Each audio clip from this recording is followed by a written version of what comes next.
and we was in here early just watching shit. Oh, facts. Oh my goodness. Yeah.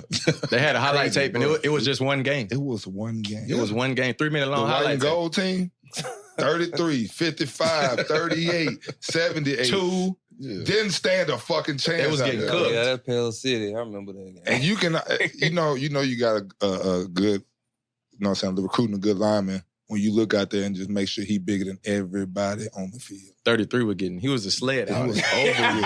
He was bodies everywhere. He was a workout. It was just why.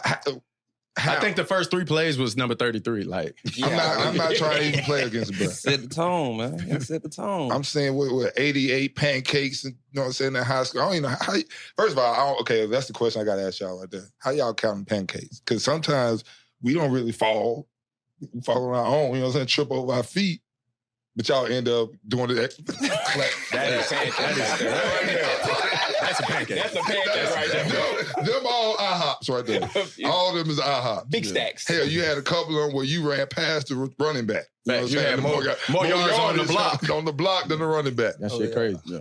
What was that shit like for you, being able to manhandle in high school like that? Man, our coach, high school, Coach Cole, man, he made us live in the weight room. So I was strong as hell in high school. I was benching 455 my senior year. So, anybody I grab, I was going to dump in it. It's over with. 55. Oh, we can see. Right. That's what I'm saying. Y'all just watching one game. We went back when he was. This is one game. We went through his whole highlight tape. Oh yeah, he's like it looked just like this. Bro, I'm talking about every place. Like we got on Raw Room Academy. Oh yeah, we got for sure. He would have won. He would have won every week. That's what me. That's like, bro, no matter what you put him up against. Man, what every week a scholarship off of 33 alone. But when did you know at this, at a young age that you were good, or when did you even develop into that? Like, when did that happen? Man, fortunately of my freshman year, we had a great lineman named Dominic Lee. He was like a 4-star athlete coming out of high school. He played D-line. I would go against him every day in the one-on-one drills. And I was stalemate with him.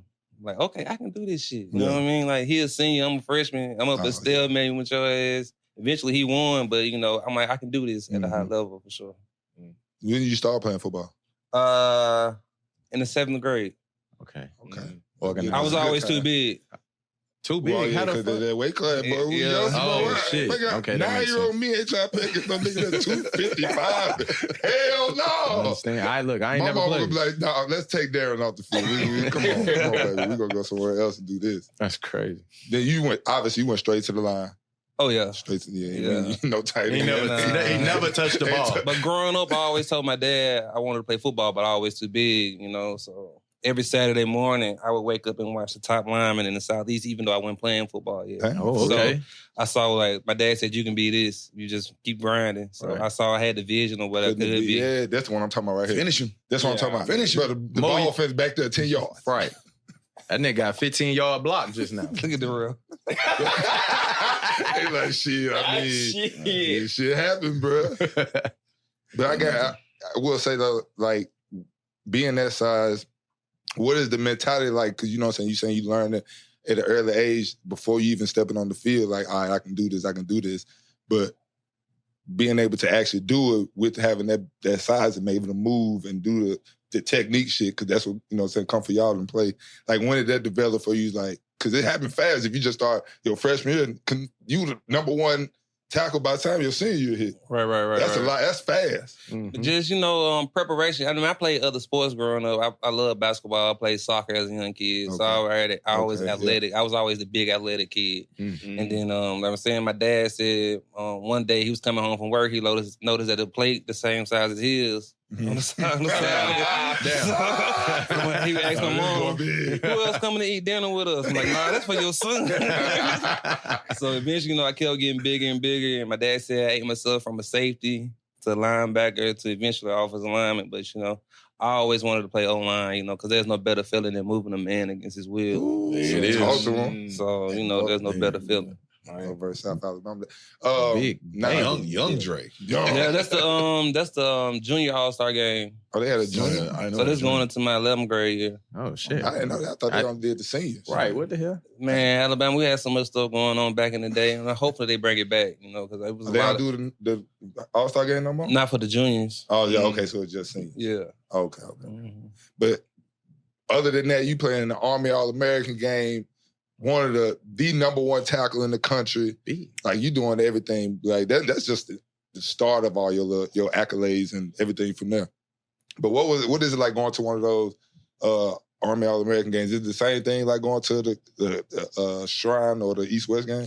Yeah, it's just basically like all the top talent. They didn't have the Under Armour game then, so the Army They game. only had the Army. Yeah. That was the game. Like all the guys that were the top in the nation played in that game. I played against Brandon Spikes, so I got to build a relationship with him there.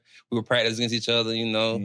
Competing. And Brandon Graham that played for the Phillies. We were competing against each other. Then Tebow was the quarterback. Harvin was on my team. So we had like a plethora of talent. So dogs out there. Man, it was just fun to go out there compete with the guys. I played against Taylor Mays, tried to sneak me in the open field during the game. Hey, I don't blame him now. That size, his size?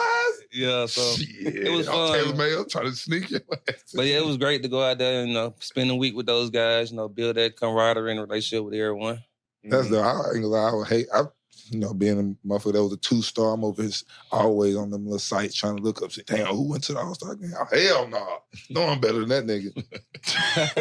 That's crazy. Nigga never seen me. He 5-star like a bitch. Has been on news and everything. But before it's all said and done, you know what I'm saying, they put you up there as one of the most dominant O-linemen ever. For sure. And I'm talking about multiple sources. I'm like, comparing you to Orlando Pace, shit like that. I was like, oh yeah, bro had to have been a dog. Mm-hmm. And obviously you were, so you had all the scholarship offers. Like, where did you take your visit to? Man, I went to the U. I wanted to commit to the U. My mom was like, hell no. That's most everybody that come in here other than Clint Portis. Right. Goddamn, I went to LSU, USC, Bama, Damn, you ain't go to Auburn? Of course not. I went on an unofficial visit down there to watch a game. He said unofficial. Unofficial. That little ass shit. Growing up. Now, we just talked about this on the last part, didn't it? The rivalry was out. No, I was on somebody else's part. Never mind.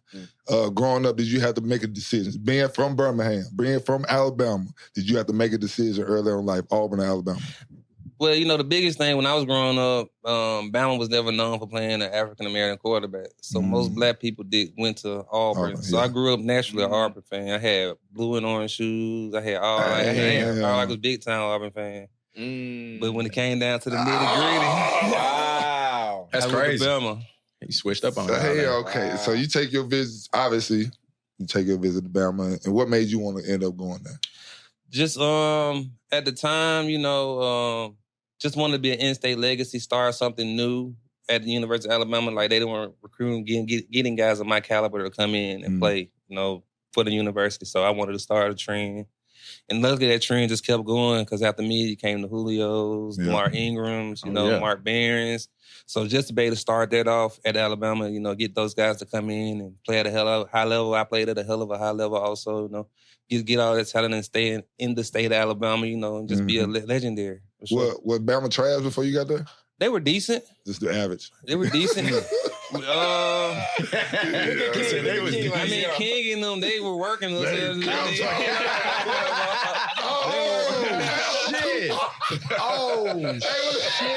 You see that time? My uncle has a face. 2006, man. Get out of here, man. I was serious, man. I thought I was clean in the field, man. You can't tell me that. Nigga look like a beat reporter. Boy. From 1940s. Early days. Come on, man. Oh, shit. So, pick Bama. Damn. But, hey.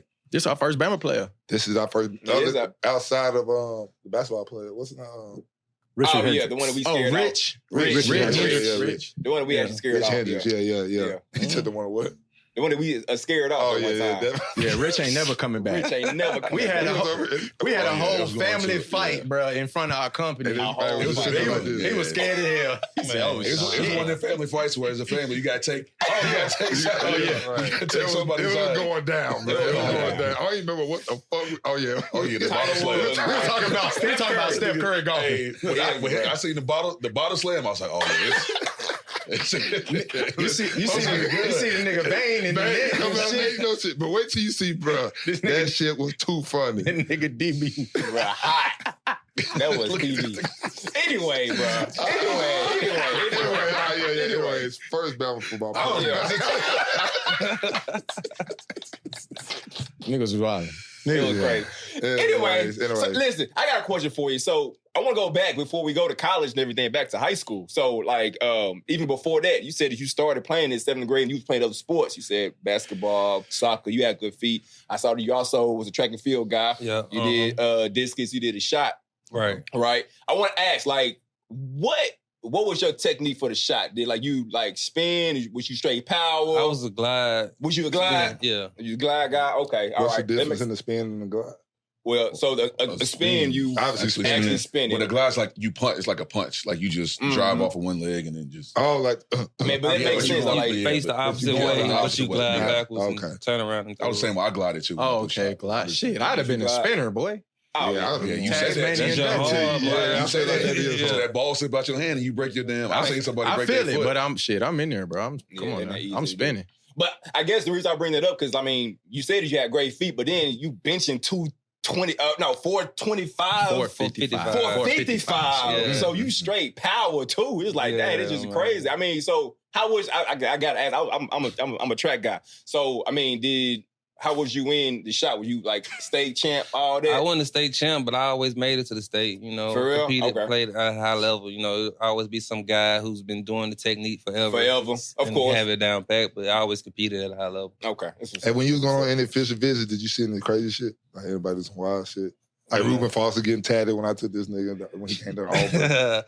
No, probably the craziest shit was, you know, I'm from the Southern, you know, being out of USC, Matt Lyon and Reggie Bush, they cussing like a motherfucker in front of my parents. What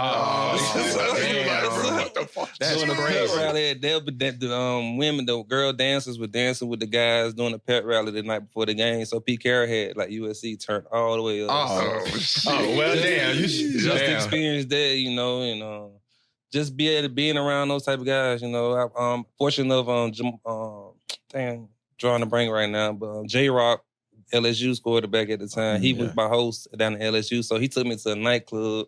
And I'm Southern now. I ain't do none of that. I'm home raised, none of that. Yeah. Man, I was so scared in that night. You in the bedroom? What, man? Folks walking around, got the eyes, you know. The club at the time, you know, had the different neon lights and stuff going, you know, so people had they had stuff all over their body. Oh, yeah, that was... So I was at a rage, man. I'm like, man, what the hell you got me? I'm scared of fall right now. Hey, take me to the hotel. He went to a glow-in-the-dark party or something. Glow in the dark party. Hey, nah, I'm straight off them joints. I would have been scared too, hell. And then, like you said, it was Baton Rouge, so I'm like, man, I'm from Birmingham, I get all that, but shit, I know my surroundings in Birmingham. It's like, it's nice, look crazy. Yeah, the fucking boot. Look crazy. Look crazy. Look crazy. But what was